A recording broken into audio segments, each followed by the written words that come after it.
नमस्कार योग गुरु प्यारी साथ संगत जी राधा स्वामी जी।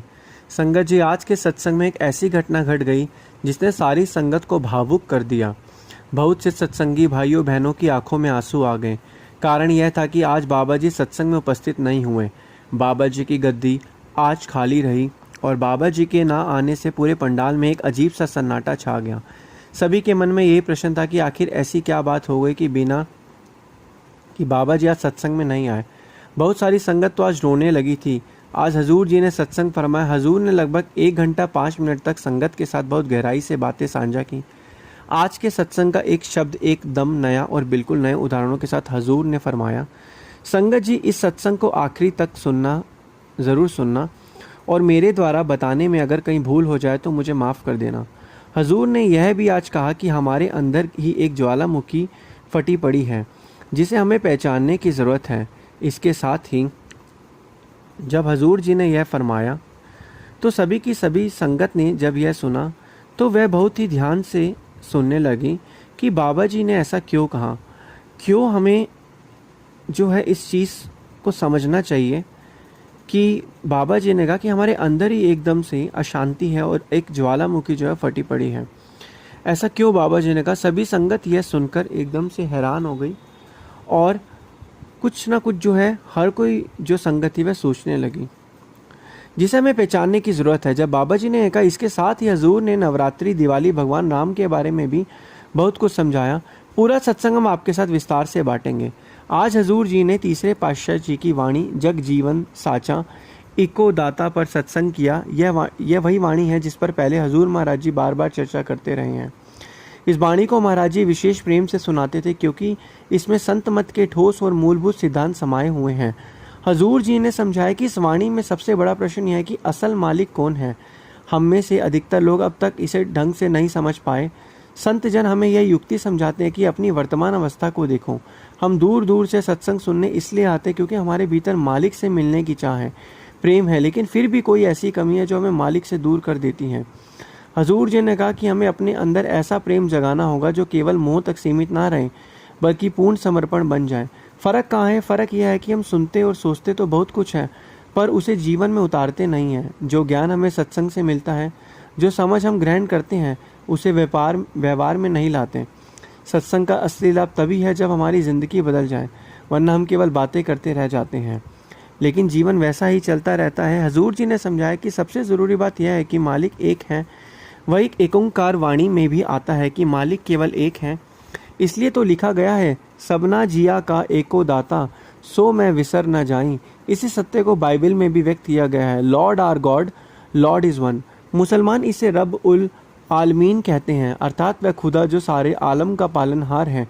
हिंदू उसे ब्रह्म कहकर पुकारते हैं। जैसे किसी परिवार में मुखिया होता है, जैसे किसी देश को चलाने के लिए एक प्रधानमंत्री होता है, वैसे ही संपूर्ण सृष्टि का संचालन भी एक ही मालिक कर रहा है।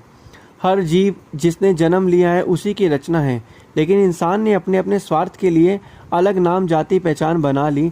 बचपन में हमें एक नाम दिया गया, फिर स्कूल कॉलेज जाते समय अपने साथ फिर एक नया नाम जोड़ लिया। इसके बाद जात पात, काम धंधे और सामाजिक भेदभाव में खुद को और भी बांट लिया। विविधताओं के इस संसार में हमने यहाँ तक कर दिया कि निराकार को भी आकार देने की कोशिश कर डाली, उसे भी अलग अलग रूप में नाम दे दिए, जबकि मालिक की असली हकीकत शब्दों में बयान ही नहीं की जा सकती। दुख की बात यह है कि आज सबसे ज़्यादा खून खराबा धर्म के नाम पर ही हो रहा है। शायद ही किसी और वजह से इंसान इतना लड़ा हो। हजूर जी ने कबीर साहब की वाणी का उदाहरण दिया है, हिंदू कहे मेरा राम प्यारा, मुसलमान कहे रहमान, आपस में लड़ लड़ मरे कोई ना करे पहचान। आज तक कोई भी इस मालिक को वास्तव में पहचान नहीं सका है। सच तो यह है कि मालिक तभी हमारे अंदर प्रकट होगा जब हर इंसान को बराबर मानोगे।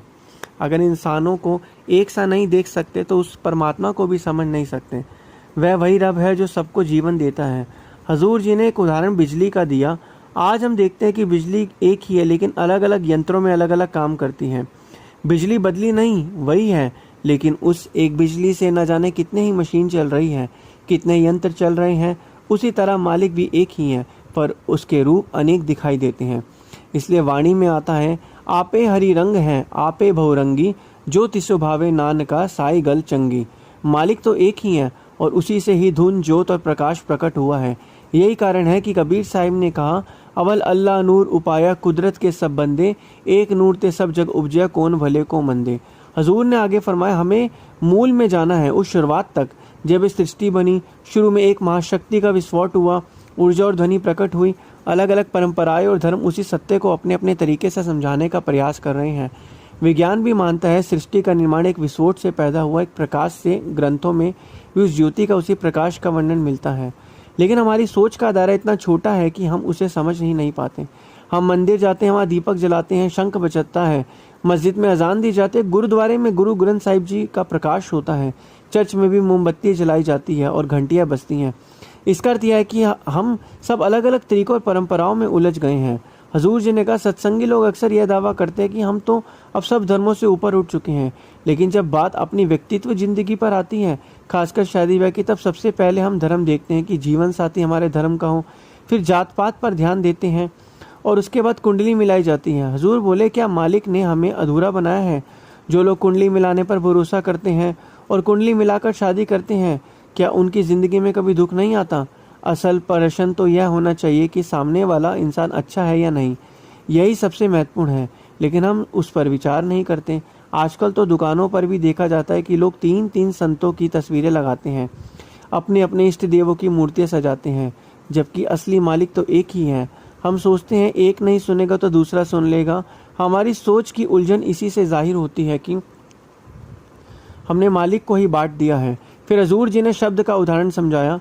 हजूर ने कहा, शब्द एक ऐसी शक्ति है जो हमारे भीतर है। जब यही शक्ति हमें छोड़ देती है तो हमारी मृत्यु हो जाती है। लेकिन इस शब्द की पहचान कैसे हो? यह तभी संभव है जब गुरु की कृपा होगी। असल गुरु कौन है? हजूर जी ने समझाया, शब्द ही गुरु है और आत्मा उसकी शिष्या। शब्द गुरु, सूरत धुन चेला। हजूर बोले, स्वामी जी ने कहा था, गुरु मुँह अपना रूप दिखाओ। यहाँ स्वामी जी का मतलब बाहरी रूप से नहीं, बल्कि अंदर के दर्शन से है। हम अपने बलबूते गुरु को खोज नहीं सकते। बाहर का गुरु भी ज़रूरी है, लेकिन असली संत की पहचान करनी सीखनी होगी और वो पहचान अपने अंदर ही होगी। हजूर बोले, सच्चा संत वही है जो केवल शब्द का प्रचार करता है, जो धर्म जात पात के भेद को मिटाकर सभी को एक मानता है। वह किसी से मांगकर अपनी जीविका नहीं चलाता। अगर कोई व्यक्ति मांगकर ही गुजारा कर रहा है तो वह हमारी पूजा के योग्य नहीं। हजूर जी ने आगे समझाया, क्या बहते हुए पानी में अपनी छवि साफ दिखाई देती है? नहीं ना, लेकिन जब पानी स्थिर होता है तभी उसमें प्रतिबिंब दिखता है। ठीक वैसे ही जब हमारा मन ठहरता है, ध्यान एकाग्र होता है, तभी असली सच्चाई का अनुभव होता है। आगे हजूर ने फरमाया, सबसे पहली और मूल बात तो यह है कि हमारा यह शरीर कोई साधारण वस्तु नहीं है।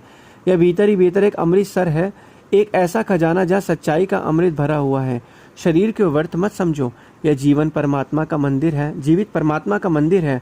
यही एक सरोवर है जिसमें संत लोग नाम का स्नान करने की शिक्षा देते हैं। संत महापुरुष हमें समझाते हैं कि मनुष्य जन्म अनमोल है, और मनुष्य जन्म जो है बिल्कुल ही अनमोल तो है। असंख्य हम जन्म हमने कीड़े मकोड़ों के रूप में बिताए, कभी पेड़ पौधे बने, कभी पक्षी बने, कभी पशु पक्षी की जूनियों में भटके, कभी तो वाड़ी में आया है। 184 जूनी सब आई, मानुष को प्रभु दी विडियाई। लाखों जूनियों में घूमने के बाद भी हमें यह दुर्लभ मानव शरीर मिला है ताकि हम प्रभु की महिमा कर सकें।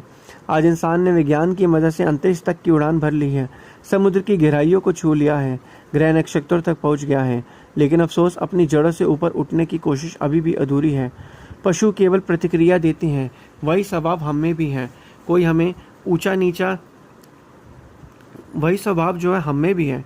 कोई जब हमें ऊंचा नीचा कह दे तो हमारे भीतर ज्वालामुखी की तरह गुस्सा फूट पड़ता है। सोचो, जानवर भी किसी स्थान पर बैठते हैं तो उसे साफ करके बैठते हैं, पर हम अपने मोहल्ले का हाल देखो, कचरे से भरे पड़े हैं। जानवर वफादार होते हैं और हमारी वफादारी तो अपने निजी रिश्तों से भी आगे निकलकर स्वार्थ में बदल गई है। गुरुजन समझाते हैं कि हम कर्म कांडों में इतने उलझ गए हैं कि असली सार भूल बैठे हैं। इसलिए वाणी कहती है, एका संगत एका ग्रह बसते, मिल बात न करते भाई। एक ही शरीर में आत्मा भी रहती है और परमात्मा भी, लेकिन हम इसे समझ ही नहीं पाते। असल में हमें 5 विकार घेरे हुए हैं, काम क्रोध लोभ मोह अहंकार। और इस युग में तो एक छठा विकार और जुड़ गया है, जो है वो मोबाइल फ़ोन। सिमरन के समय को हम टाल देते हैं, पर मोबाइल पर घंटों गुजार देते हैं। सुबह उठते ही 1 घंटा मोबाइल, रात को सोने से पहले भी 1 घंटा मोबाइल। तो सवाल यह है कि समय हम भजन सिमरन में नहीं दे सकते। हालत यह हो गई है कि अगर किसी दिन मोबाइल हाथ ना आए तो हमें बेचैनी और घबराहट होने लगती है। हजूर जी कहते हैं कि जितना हो सके अब हमें अभी से ही प्रण ले लेना चाहिए कि हमें इस चीज़ को समझना चाहिए कि ज़िंदगी कितनी कीमती है और ये ज़िंदगी का एक पल पल अनमोल जो पल है ये बहुत ही कीमती है। एक बार ये हाथ से निकल कर दोबारा हाथ में नहीं आएगा। हमें नाम भक्ति की कमाई करनी है। जो हमें नियम हमें बताए गए हैं उस नियमों की हमें पालना करनी है। तो हमें यही जो था समझना है और इसी को लेके जो है आगे बढ़ना है कि हमें जीवन का हमारा असली उद्देश्य क्या है। गुरु प्यारी साथ संगत जी, राधा स्वामी जी।